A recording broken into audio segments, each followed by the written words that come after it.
just stay a moment, Jeffrey. There may be a question from Tini, which you can answer if you want to. I'm terribly sorry, but I just want to correct only one verse of your presentation. We are not controlling planet because there is not in power of humankind to control planet. We can control only humankind. I don't have a need to respond to that. No, it's a nice comment. I have difficulty. Yes, it's a nice comment, but I have difficulty with some of that because that's why I didn't comment. The nuclear, there could be a nuclear explosion which would damage the planet. Humanity can damage the planet. The two are interconnected. There's a whole. Everything is universalism sees the entire universe as a unity, and that includes humankind, planet, all aspects of both. And I find it very difficult just to segregate the two and say we're not talking about one, we're talking about the other, because everything is a unity fundamentally. The conference is diversity within unity. That was Igor's subtitle, and that's very much how the universal state of the Earth is. It's trying to reflect the diversity, but see it as a unity. And so we come back to the dangers and that face the world and what we were saying yesterday. We don't want to go over the same arguments again, but one nuclear explosion and the planet would be really damaged by humankind. Your universalism is my systems theory, where everything connects. But everything is one in the end, and the terms are interchangeable after a while. And the butterfly can have an effect when it flies over Tokyo to actually disturb what is happening in New York. And interestingly, Timi was wearing a butterfly yesterday. He asked, should it be called a butterfly or should it be called a bow tie? I was expecting him to sing. I was expecting him to sing "You Are My Sunshine." Comment from Henry. Can I ask some questions, because I'm very interested in your graphic on the 1930s. Something happened in the Greek health system which improved life expectancy and child deaths. But what were the exact reasons for that drastic change within the Greek health system? It was, I think, it's a very long story, and I could take it until tomorrow, but I'm going to be brief as I can. It was one of the few times when we have seen politics actually move in a positive direction. And it was the concepts that came out of the Greek Prime Minister then. You find it in others, Roosevelt, for example. Bevan in England, for example, when he gave us the National Health Service, Attlee was the Prime Minister. But what he saw was that unless we can change the social and the economic conditions of the Greek population, and unless we can have a scientific culture, we cannot move forward. So what did he do? He connected Greece to the world in public health. And in point of fact, the Rockefeller Foundation played a very important role, but so did other organizations.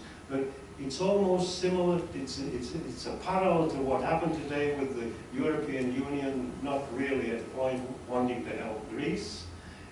The international community stood back. What was Greece dealing with? It was dealing with 1.5 million refugees from the east, from Turkey. 1.5 million refugees. It was dealing with every disease you could think of. The plight of the population, as written not only by Greek scholars, but by Americans, was absolutely terrible. Not only Greece. Sebafelli, you can see in Syria, the conditions were probably worse. In the Balkans, the conditions. So along came a politician who had tremendous connections, because that's what it takes, tremendous connections, had enormous intelligence, and realized that unless you have a scientific culture, unless you have a manpower, we call it human resources today, manpower set commensurate to those problems, you cannot go forward. So what did he do? He put forward the National School of Public Health, which was not called that then. And a few years later, there was a committee from America said, was the report, had Greece followed on with what Venizelos wanted to do, Greece today, it was 1945, just after the war, would have had a health system that would have been the envy of the world. It took another number of years when Anur and Bevan put forward a health system that was the envy of the world.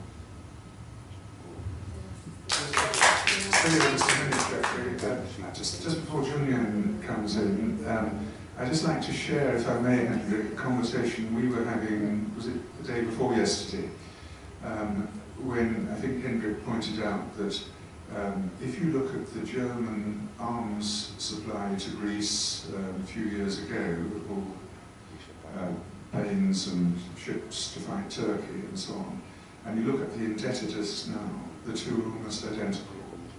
And Greece made, we've been talking about illegality of war and so on.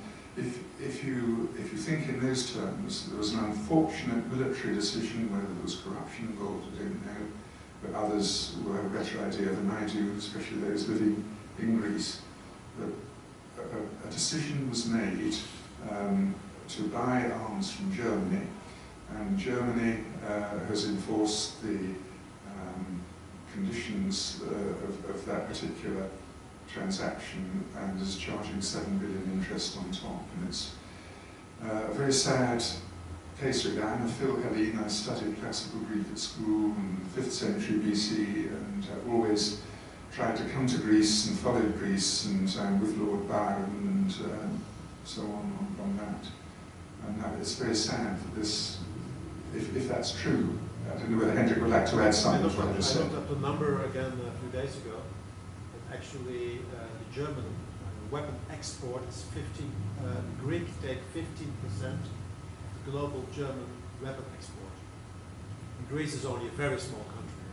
So comparatively, what they buy from Germans is a huge amount of weaponry with a lot of money involved, which is almost 1/7 of German weapon export. So, and the amount of money was in 2013 almost the exact same money which Greece was in debt with at the European Community. Let me give you a personal insight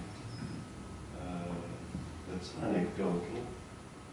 A cousin here in Greece, he was Admiral of the Fleet, the youngest Admiral of the Fleet, and he refused to sign the documents for the purchase of those submarines that came from Germany that were defective. And his answer was, I am not going to put my men in danger. That's one. Number two, Germany still owes Greece a lot of money for reparations after World War II. And those monies, according to Professor Friend, who is very much involved in that, could take care of all of Greece's problems. There are other things that should be taken care of in Greece. From a management point of view, from a political point of view, yes. But that would be extremely helpful if Germany came through with that. Could I just add to that, that in 1952, when Germany had a huge debt, there was a conference in London, and the UK forgave Germany half its indebtedness. As a result, Germany is in the position it's in today. It might be a good idea if someone reminded Germany of what happened in 1952 in its dealings with Greece, because Germany could return the favour by forgiving Greece half of its indebtedness, which is what it had itself in 1952. So it's a very sad situation, really. And in 1952, Greece supported that decision in London. Yes, and that makes it even more poignant. So there we are. These things have happened. Some will say we shouldn't be talking about this at this conference. Perhaps we shouldn't, but nevertheless, in relation to Geoffrey's talk and presentation, which has been very clear and very interesting and certainly relevant in relation to life expectancy, and one topical instance we could talk about this in many countries, but this is local and relevant to us. But Julian was about to say something. Very simple continuation, Geoffrey. I see 3 points in you. First is the human powers cohesion. How power is human work together. You gave very good example for this development of healthy system in Greece. It's like a new mythos created, continuation. Second is continuation again. Hippocrates, with all of you, the doctors, Greek doctors. I think our participants remember last year, there were so many Greek doctors gave their very wonderful presentation. We take good care of human health, then we can take good care of the life of humanity and the life of the whole planet. Thank you so much, Geoffrey, again. Just one comment. In spite of all of the problems, solidarity is still pretty high. Yes. In spite of all the problems, family life is still very good and cohesive. In spite of the problems in the schools, the differences between the state and the church at this instant in time, there are still solidarity endeavors to make sure that those children are taken care of, which should be of interest to our friend from Canada. So I think also, for me, I believe that the education system should contain much more about classical Greece, but with the following reservation. When a great physicist came to Greece, he gave a talk on Greece, and I gave a talk on why Greece will not be able to develop primary health care. This is approximately 1980. He said, the problem with Greek education is the following, that the children come out of the school thinking that they cannot do anything better than their forebears. This puts a great burden on young people that they have been brought up in an educational system that says improvements will be difficult because you're sitting on the shoulders of giants. Whereas Einstein said, in sitting on the shoulders of giants, which he meant Newton, I have seen further. So the educational system has to be revised in such a way that we can sit upon the glory of ancient Greece, its philosophy, and many, many other things, and see further, and democracy, and see much further. And there are a great number of young, innovative students in Greece who are working on innovations of interesting kinds, especially in robotics today. Because although Greece doesn't have information systems, its young people are absolutely fantastic in informatics. Thank you. Thank you very much, Geoffrey. Well, we've got to 12:30 and we're finishing at 1. And I don't know whether anybody has got any other immediate topic. Okay, Timi first, and I'm aware, and we might save it for the afternoon, that we should have a discussion or a kind of clarification on civic education, the points that were raised earlier. We might be able to do it now, but we'll see how we go. Timi. My vision. Second. Thank you very much, Chairman. I am going to do something what up to now we never mentioned, because the only one who can mention is me. Yeah. It is really development which in nature doesn't exist, but in human society, development with industrialization become very, very important. All big companies are today what they have been before, and now the big ones are because of research and development department, which was always producing products which have been best sellers in the market. It is direct connection between science and the market and the human as creatures or beings. Everybody agree with present situation that is very dangerous. Everybody agree with what is going on.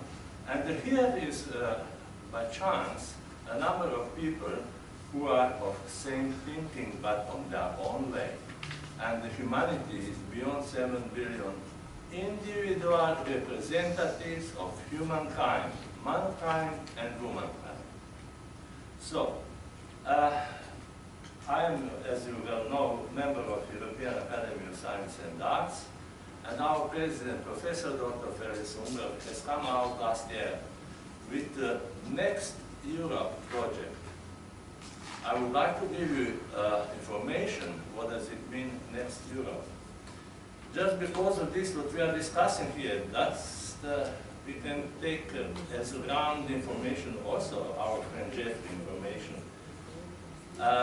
We are looking for tomorrow of humanity, and this tomorrow should be better as is present. And the present humanity is in very, very bad shape. We have got 99% of slavery, and we got 1% of masters. So, in all these combinations, what should be improved, I have given opportunity to this large number of scientists to think over whether the sustainable future of humankind is the answer where our descendants could go. Actually, Next Europe is a project, long-term project, how to influence what will be tomorrow with our descendants. So immediately there was a number, something like 3,000 and plus, beyond 3,000 scientists in Europe and all over the Europe interested to cooperate. Of course, doors are open and things are going on. I have submitted a number of information and the books which are talking about a new thinking and a new contemporary knowledge about how the nature works. And I submitted also all necessary basic documents and action plans for possible answer how the sustainable future of humankind could be established.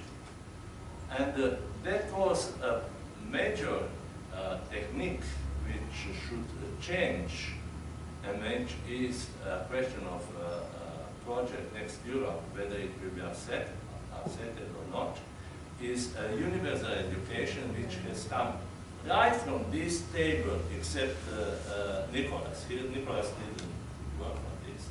But right on this table, it was philosophical group of World Philosophical Forum who came out with universal upbringing, education, and whole life learning as a possibility for humanity to understand that we, living, present human beings, the only thing which we can do for better tomorrow and for survival of our descendants is to rearrange education as Confucius did it 500 years before Christ, as many other great leaders were doing, Al Shamat and many others.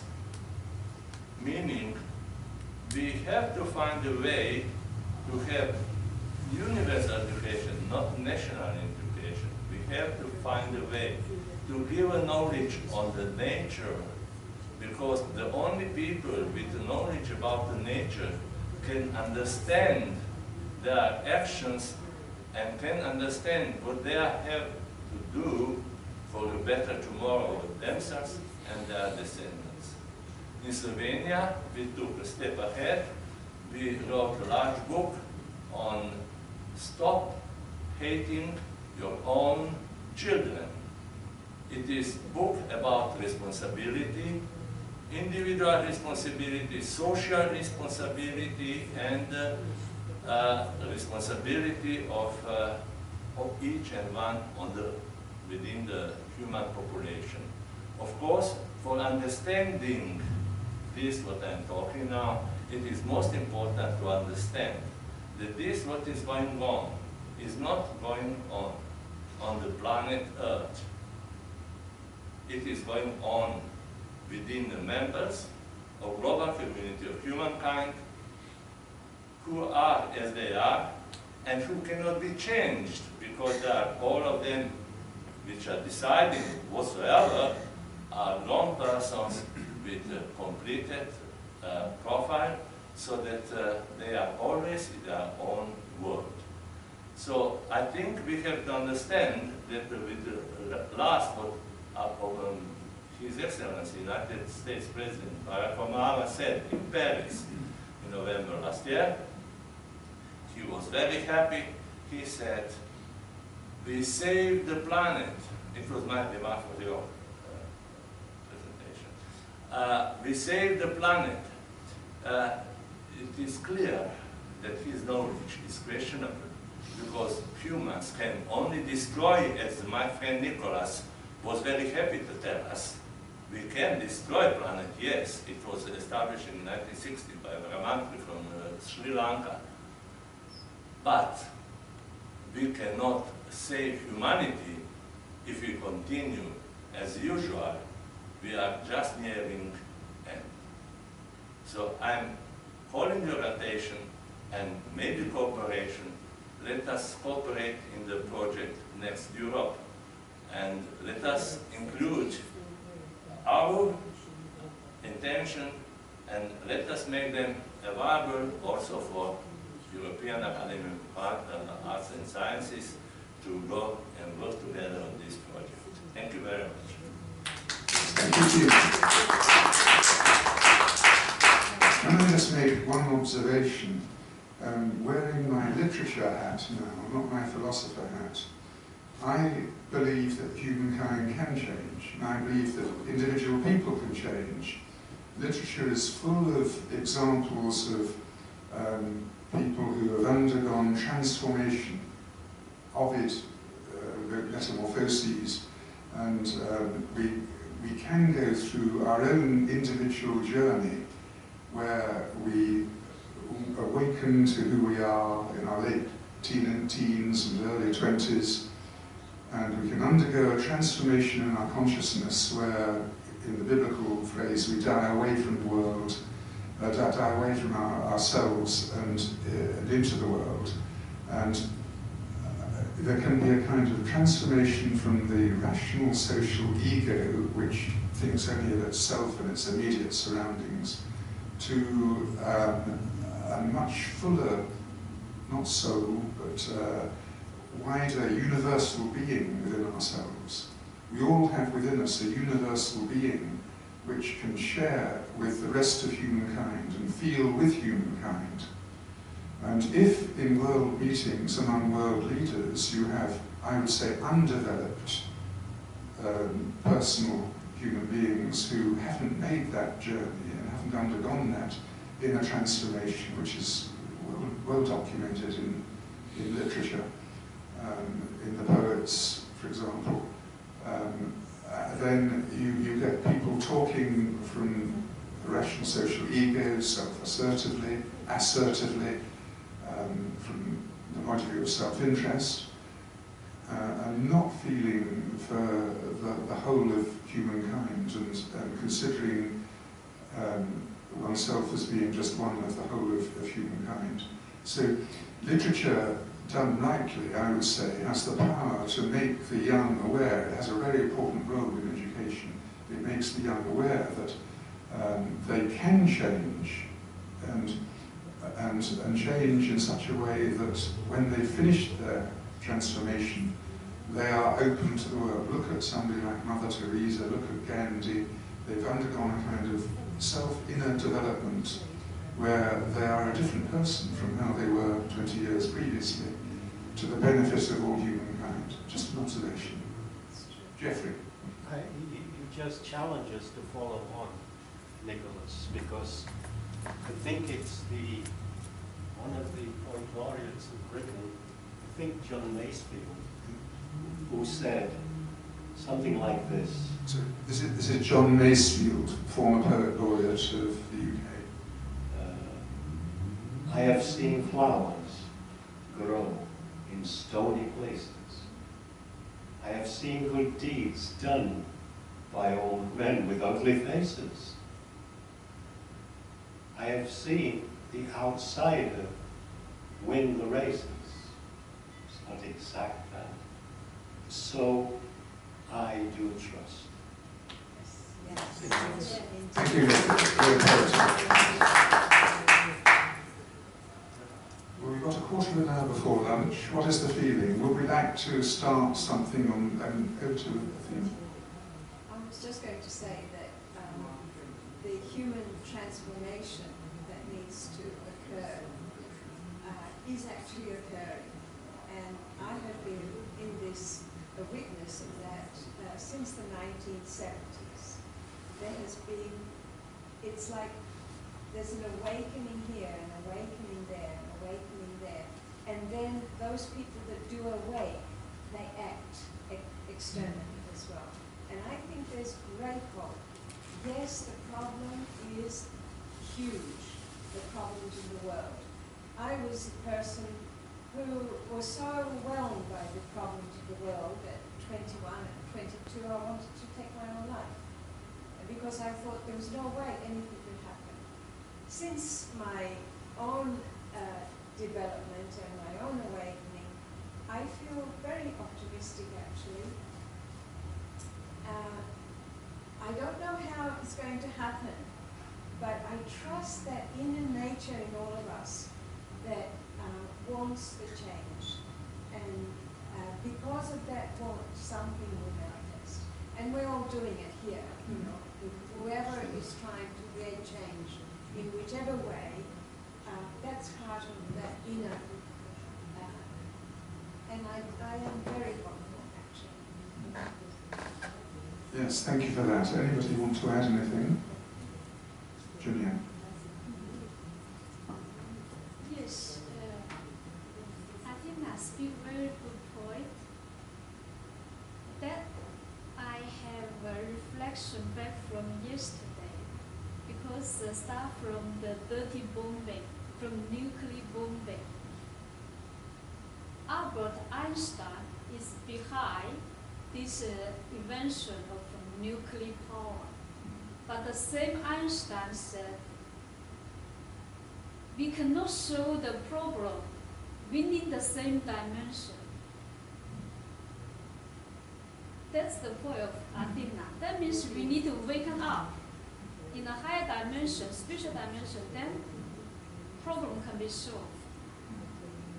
Think about this, because this is very important. This is the calling of a new age. Thank you so much. Thank you, Julian. Any observations? Would you like to add anything? Well, it's nearly 10 to 1. What's the feeling? Shall we just make a start on what civic education is and then carry it on this afternoon? Or would you like to stop now? Hands up to stop now. Yeah. I think we've had a long morning session, and rather than begin a new topic straight away, we'll stop now. Everybody's happy with that. But when we when we meet again at 3:30, perhaps we'll start with what is civic education and go on from there. And Igor can explain, and we can have a clarification. I'm quite sure I understand what Yes. civic education is, but in the documents, Yes. unless there is something for someone who's completely new at it, they won't. It's like, okay, what is it? So this is what. So that's the starting point for this afternoon. Established in your documents. Right, so thank you very much for this morning. Thank you very much for concluding the SCH business. We heard some very interesting thoughts afterwards, and see you at 3:30. Thank you.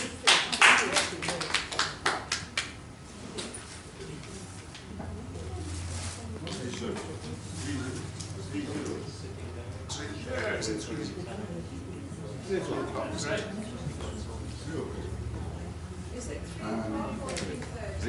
I'm just, it's actually 3 o'clock.